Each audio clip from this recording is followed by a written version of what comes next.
আসসালামু আলাইকুম সুপ্রিয় দর্শক বন্ধুরা, আশা করছি যে যেখান থেকে আজকে আমার এই ভিডিওটি দেখতেছেন নিশ্চয়ই আপনারা অনেক বেশি ভালো আছেন। আজকে আমি আপনাদের সাথে শেয়ার করব ঝাল ঝাল ভুনা খিচুড়ি। বৃষ্টির দিনে এই লোভনীয় স্বাদে গরুর মাংসের এই ভুনা খিচুড়ি কিভাবে রান্না করতে হয় আপনাদেরকে আমি আজকে খুব সহজ করে দেখাবো। যা যা উপকরণ লাগবে আমি রান্নার মাঝে দেখানোর চেষ্টা করব।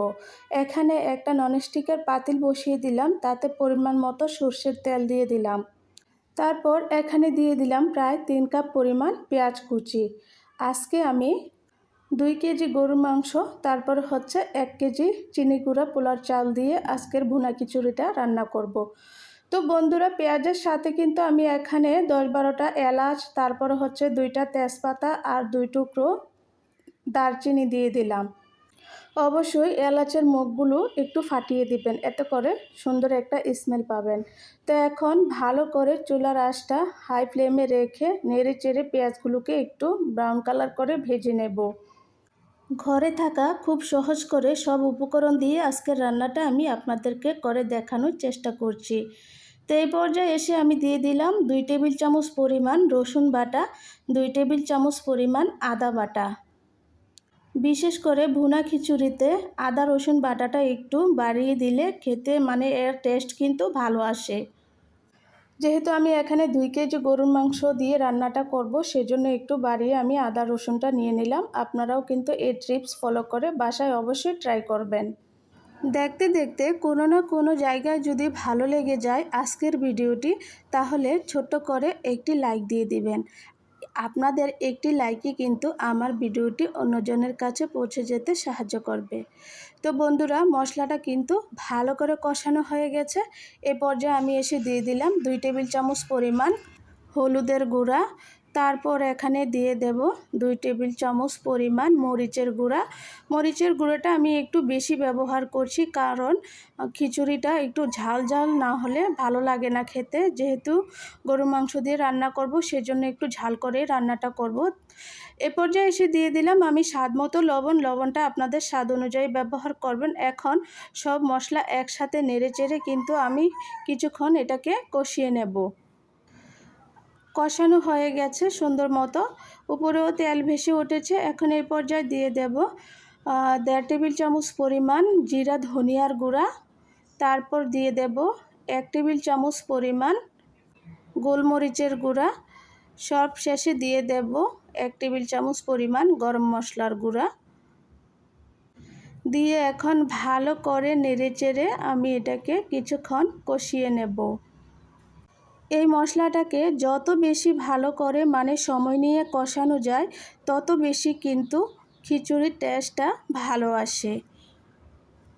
প্রায় 5 মিনিটের মতন কষিয়ে নিলাম। তারপর এখানে আমি মাংসগুলো অ্যাড করে দিলাম। এখানে হাড় চর্বি মাংস সহকারে আমি 2 কেজি পরিমাণ নিয়েছি। আর যেহেতু ভুনা খিচুড়ি করব, চর্বিযুক্ত একটু মাংস হলে খিচুড়িটা কিন্তু একটু মাখো মাখো টাইপের হয়, ভালো লাগে খেতে। আপনারা চেষ্টা করবেন চর্বিযুক্ত মাংস নেওয়ার জন্য।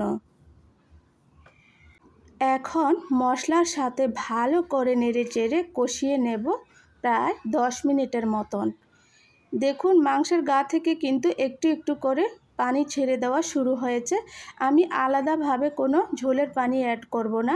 মাংসের গা থেকে যেটুকু পানি ছাড়বে সেটুকু পানি দিয়ে আমি মাংসটাকে রান্না করে নেব। একটা ঢাকনা দিয়ে রান্না করে নিলাম প্রায় 15 মিনিটের মতন। তার মাঝে একবার কিন্তু আমি ঢাকনা উঠিয়ে নেড়ে দিয়েছিলাম।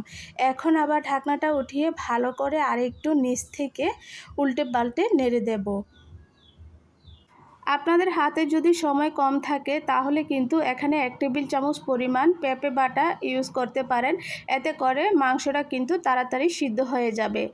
তো আমার আজকে কোনো তাড়া নাই, সেজন্য পেঁপে বাটাটা আমি ইউজ করি নাই। আর তাছাড়া আমার কাছে পেঁপেটা আজকে নাই, সেজন্য দেওয়া হয় নাই। তো একটু সময় নিয়ে মাংসটাকে সিদ্ধ করব। আর এখানে দেখুন, আমি 1 কেজি পরিমাণ চিনি গুঁড়া চাউল নিয়েছি, সাথে 250 গ্রাম পরিমাণ মসুরের ডাল দিয়েছি। তো বন্ধুরা, আমার মাংসটা দেখুন অনেক সুন্দর হয়ে গেছে। মাংসটার উপরে তেল ভেসে উঠেছে মাশাআল্লাহ। মাংসের কালারটাও কিন্তু অনেক সুন্দর এসেছে।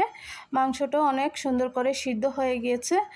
তো আমি কিন্তু চাউল ভাজার সময় আলাদাভাবে কোনো তেল অ্যাড করব না।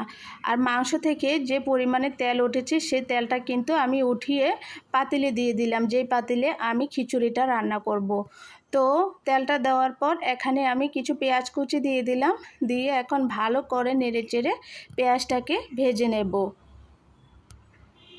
যেহেতু আমার মাংসের মাঝে অনেকখানি তেল আমি দিয়েছি, আবার চর্বি থেকে অনেক তেল উঠেছে, সেজন্য এক্সট্রা কোনো তেল ব্যবহার করছি না।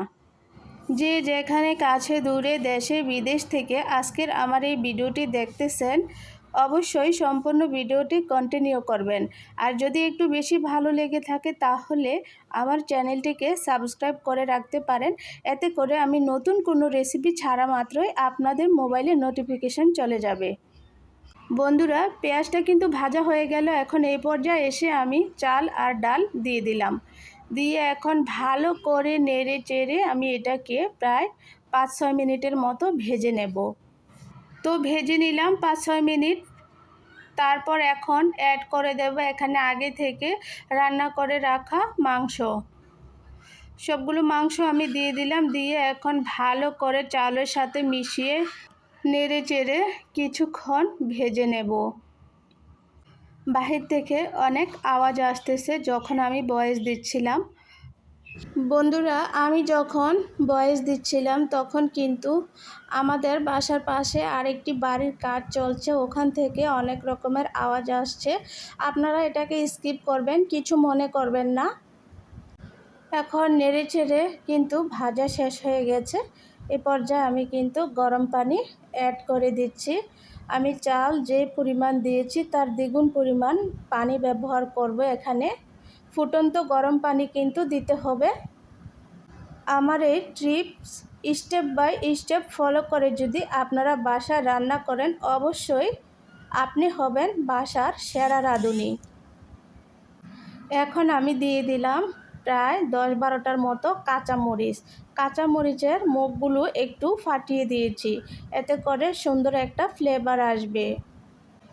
এখন দিয়ে দেব প্রায় 1/2 কাপ পরিমাণ ঘি। এটা আমি আড়ঙের ঘিটা ব্যবহার করছি, আপনারা চাইলে অন্য ব্র্যান্ডের ঘিও ব্যবহার করতে পারেন। তবে আমার কাছে আড়ঙের ঘিটা ফ্লেভারটা খুব সুন্দর লাগে, মানে ভালো লাগে, সেজন্য আমি এটাই সবসময় ব্যবহার করে থাকি। আমি কিন্তু অফ ক্যামেরায় এখানে লবণ দিয়েছি স্বাদ মতো। তো বন্ধুরা দেখুন, ভালো করে বলক এসে গেছে, ঝোলটাও কিন্তু শুকাতে শুরু করে দিয়েছে। আমি কিন্তু কোনো ঢাকনা ছাড়াই এতটুক রান্নাটা করেছি। এই পর্যায়ে আমি এসে একটা ঢাকনা দিয়ে দেব, দিয়ে দমে রেখে দেব প্রায় 10 মিনিটের মতো। তারপরে ফিরে আসলাম 10 মিনিট পর। রান্নাটা কিন্তু হয়ে গেছে। পোলাওগুলো কিন্তু অনেক সুন্দর ঝরঝরা হয়েছে। এখন আমি একটু নেড়ে চেড়ে দেব। দেখুন কালারটা কিন্তু দারুণ এসেছে, খেতেও কিন্তু অনেক মজা হয়েছিল। আজকের মতো এখানেই বিদায় নিচ্ছি। দেখা হবে অন্য কোনো নতুন ভিডিওতে। সে পর্যন্ত সবাই ভালো থাকবেন, সুস্থ থাকবেন। আল্লাহ হাফেজ।